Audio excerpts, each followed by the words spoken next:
3000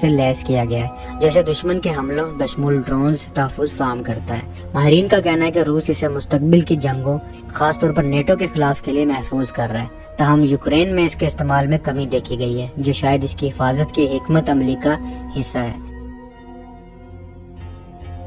دوستو، سعودی عرب نے حال ہی میں اپنے دفاعی نظام کو مضبوط کرنے کے لیے اپنی پہلی امریکی ساختہ terminal high altitude area defence یعنی کہ تھرڈ ایئر ڈیفنس سسٹم کی یونٹ کو فعال کر دی ہے۔ اس اعلان کو سعودی وزارت دفاع نے سرکاری طور پر کیا ہے، جس کے مطابق اس سسٹم کی تکمیل، معائنہ اور آپریشن کے بعد اسے فعال کیا گیا۔ اس کے علاوہ سعودی فوجیوں نے اس سسٹم کے استعمال کے لیے مشترکہ میدانی تربیت بھی مکمل کر لی ہے۔ تھرڈ سسٹم کو مختصر اور درمیانی فاصلے کے بیلسٹک میزائلوں کو ان کے حتمی پرواز کے مرحلے میں تباہ کرنے کے لیے ڈیزائن کیا گیا ہے۔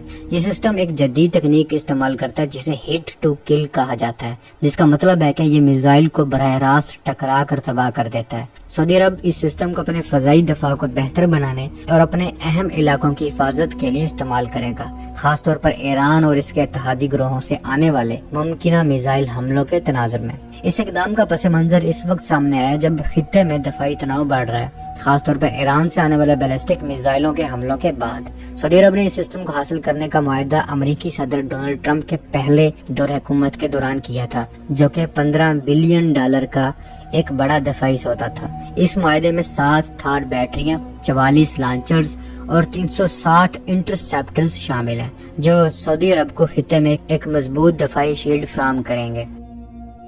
دوستو، امریکی فضائیہ نے حال ہی میں فلوریڈا کے اگلن ایئر فورس بیس پر ایک تاریخی تجربہ کیا ہے، جہاں F-15E اسٹرائک ایگل اور F-16C فائٹنگ فالکن جیٹس کے پائلٹس نے XQ-58A والکری ڈرونز کو دور سے چلایا۔ یہ تجربہ ہوا میں لڑائی کی ایک بنائی ہوئی صورتحال میں کیا گیا، جو لڑائی کے طریقوں کو نئی شکل دینے والی ایک اہم پیش رفت ہے۔ یہ پہلی بار ہے کہ F-15 اور F-16 کے پائلٹس نے XQ-58A والکری ڈرونز کو کنٹرول کیا، جو بغیر پائلٹ والے طیارے یعنی کہ ڈرونز کے ساتھ مل کر کام کرتے ہیں۔ یہ ڈرون لوئل ونگ مین کی طرح کام کرتا ہے، یعنی یہ مین فائٹر جیٹس کے ساتھ خطرناک کام کرتے ہیں تاکہ پائلٹس کی حفاظت ہو سکے۔ ان ڈرونز نے 3000 میل سے زیادہ کا فاصلہ طے کیا، جو انہیں لمبی مہمات کے لیے موزوں بناتا ہے۔ والکری ڈرونز کو سستے بنایا گیا ہے، جو لڑائی میں استعمال ہونے والے اہم اثاثے بن سکتے ہیں، اور ان کی قیمت روایتی جہازوں سے بہت کم ہے۔ یہ تجربہ مستقبل کی لڑائی کے نظام کو تبدیل کر سکتا ہے، جہاں انسان اور مشینیں مل کر کام کریں گی۔ حالانکہ یہ تجربہ خفیہ تھا، لیکن اندازہ ہے کہ ڈرونز نے دشمن کے جاسوسی کے مشن اور ممکنہ طور پر ہوا میں ہتھیاروں کے استعمال کا مشاہدہ کیا ہے۔ اس کا اوپن ڈیزائن انہیں نئی ٹیکنالوجی سے لیس کرنے کی اجازت دیتا ہے۔ دوستو، امریکی فضائیہ اپنے F-22 ریپٹر لڑاکا ہتھیاروں کو بہتر بنانے کی منصوبہ بندی کر رہی ہے، تاکہ وہ ہوائی کنٹرول کی حیثیت سے کام کریں اور کولیبریٹیو کمبیٹ ایئرکرافٹ یعنی کہ CCA ڈرونز کو کنٹرول کر سکیں۔ یہ ایک اہم قدم ہے جس میں بغیر پائلٹ والے نظام کو 5ویں جنریشن کے لڑاکا ہتھیاروں کے ساتھ مربوط کیا جا رہا ہے۔ تازہ رپورٹ کے مطابق F-22 پہلا آپریشنل طیارہ ہوگا جو CCA ڈرونز کو کنٹرول کرے گا، اور اس کے لیے نئے ٹیبلٹ پر مبنی کنٹرول سسٹم 2026 کے مالی سال سے لگائے جانے شروع ہو جائیں گے۔ فضائیہ نے 2026 کے بجٹ میں اس منصوبے کے لیے $15 ملین مختص کیے ہیں، جسے CPI پروگرام کہا جاتا ہے، تاکہ لڑائی کے لیے تیار ریپٹرز میں تبدیلی کی جا سکے۔ F-22 ریپٹرز کی کل تعداد 185 ہے، جن میں سے 143 لڑائی کے لیے تیار ہیں، جبکہ باقی تربیتی اور تجرباتی کاموں کے لیے رکھے گئے ہیں۔ اس وقت یہ واضح نہیں ہے کہ F-22 اور ڈرونز کے درمیان رابطہ کیسے ہوگا، لیکن امکان ہے کہ انٹر فلائٹ ڈیٹا لنک یعنی کہ IFDL استعمال ہو، جو پہلے سے F-22 کے درمیان محفوظ اور جام سے بچنے والا رابطے کا نظام ہے۔ اس سے پہلے XQ-58A والکری ڈرونز کے تجربات میں F-22 F-35 کے درمیان ڈیٹا شیئرنگ کے طریقے بھی آزمائے گئے ہیں، جو CCA پروگرام کے لیے اضافی اختیارات فراہم کر سکتے ہیں۔ اس وقت 2 قسم کے پروٹوٹائپس جنرل اٹامکس کا YFQ-48A اور اینڈرل کا YFQ-44A تیار کیے جا رہے ہیں۔ ابتدائی طور پر 100 سے 150 ڈرونز خریدے جانے کی توقع ہے اور مستقبل میں اس کی تعداد 1000 سے زائد ہو سکتی ہے۔ ان کا آپریشنل استعمال اس دہائی کے آخر سے شروع ہو سکتا ہے۔ امریکی فضائیہ کا طویل مدتی منصوبہ CCA ڈرونز کو F-22 کے علاوہ F-35 نئی نیکسٹ جنریشن ایئر ڈومیننس لڑاکا طیارہ B-21 اور ایریل ریفیولنگ ٹینکرز کے ساتھ جوڑنا ہے۔ اس کے علاوہ فضائیہ، نیوی اور میرین کورس کے درمیان مشترکہ کمانڈ اینڈ کنٹرول نظام پر بھی کام ہو رہا ہے۔ لاکہیڈ مارٹن جو F-22 اور F-35 کا بنیادی مینوفیکچرر ہے، اس نے پہلے ہی دکھایا ہے کہ ایک پائلٹ کئی ڈرونز کو کاکپٹ کے اندر سے ٹیبلٹ کے ذریعے کنٹرول کر سکتا ہے۔ اس سسٹم میں پائلٹ دشمن کے اہداف کو نشانہ بنانے کے لیے ڈرونز کو ٹچ سکرین سے ہدایت دے سکتا ہے، جس سے اس کا کام آسان ہوتا ہے۔ یہ پروگرام امریکی فضائیہ کی تکنیکی صلاحیتوں کو بڑھانے اور مستقبل کی لڑائیوں کے لیے تیاری کا ایک اہم حصہ ہے، جہاں ڈرونز اور انسانوں کے تعاون سے زیادہ طاقتور اور محفوظ آپریشنز ممکن ہو سکیں گے۔ تو اب تک کے لیے اتنا ہی، امید آپ کو یہ اپڈیٹس پسند آئی ہوں گی۔ ملتا ہوں ایک نئی اور دلچسپ ویڈیو کے ساتھ، تب تک